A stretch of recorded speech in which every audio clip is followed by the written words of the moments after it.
Allez, aujourd'hui on s'attaque à un sujet qui est littéralement partout autour de nous, qui façonne notre monde numérique, le génie logiciel. On va voir ensemble ce qui se cache vraiment derrière ce terme. Sérieusement, est-ce qu'on s'est déjà posé la question? Comment fonctionnent ces applis qu'on utilise? Tout le temps. Quand on commande à manger, qu'on écoute de la musique en streaming, ou même juste quand on regarde la météo sur son téléphone. Tout ça, c'est pas de la magie. C'est le résultat d'un travail hyper complexe, très structuré. Mais de quel travail on parle au juste?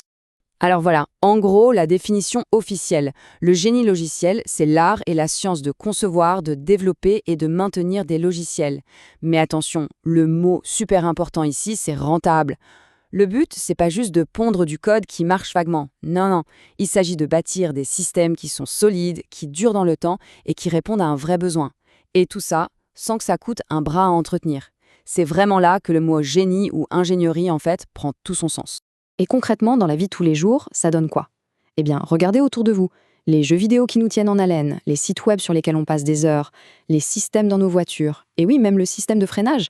Et bien sûr, toutes les applis qui gèrent nos factures, nos comptes en banque. Bref, on peut le dire, le génie logiciel, c'est un peu la colonne vertébrale de notre société moderne.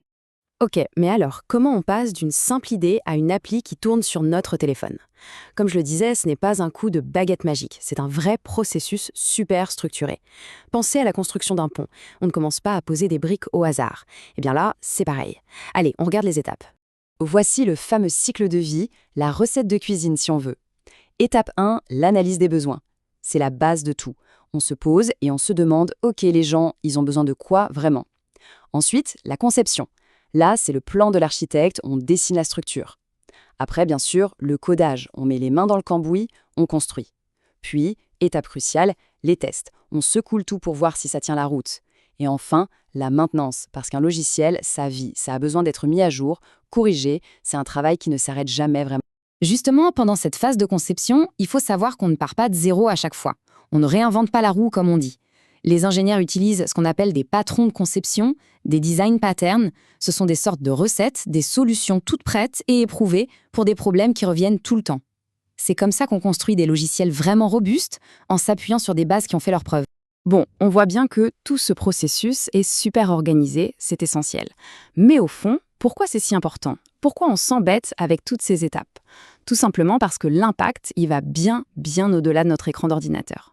Et c'est ça, le point clé. Qu'on parle de divertissement, de productivité au travail, de santé, le génie logiciel est partout.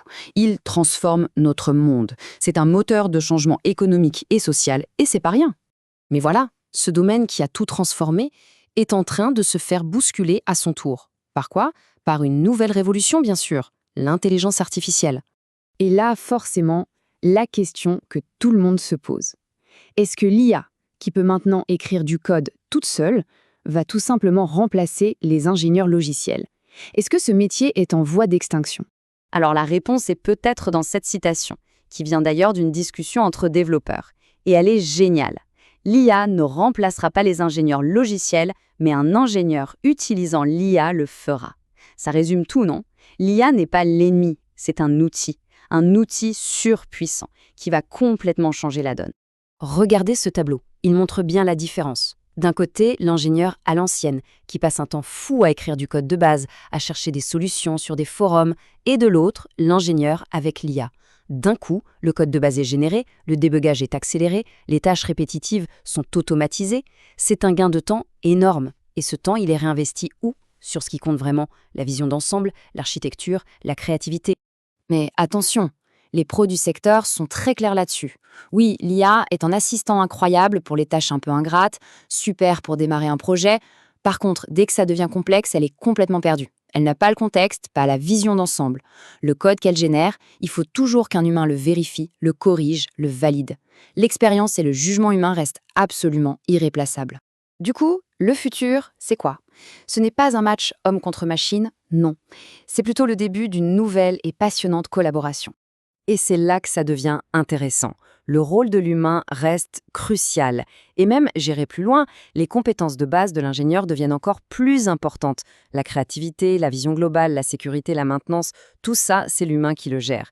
L'IA s'occupe de la mécanique, si vous voulez, mais l'ingénieur, lui, reste le stratège. Cette phrase, elle résume bien la situation. En 2026, tout professionnel doit manier l'IA comme on maîtrise aujourd'hui la bureautique. C'est hyper parlant. Bientôt, savoir utiliser une IA, ce sera aussi basique que de savoir se servir de Word ou d'Excel. Ce ne sera plus une option, ce sera la norme. Donc, pour résumer, le génie logiciel est très, très loin d'avoir dit son dernier mot. Au contraire, il entre dans une nouvelle ère. C'est vraiment ce domaine fascinant où la logique la plus pure et la créativité se rencontrent, et maintenant avec des super pouvoirs en plus grâce à l'IA. Et tout ça, ça nous amène à une dernière question, une question un peu vertigineuse. La prochaine innovation qui va changer le monde, elle viendra d'un cerveau humain, d'une intelligence artificielle, ou des deux, travaillant main dans la main? La réponse, eh bien, on est en train de l'écrire.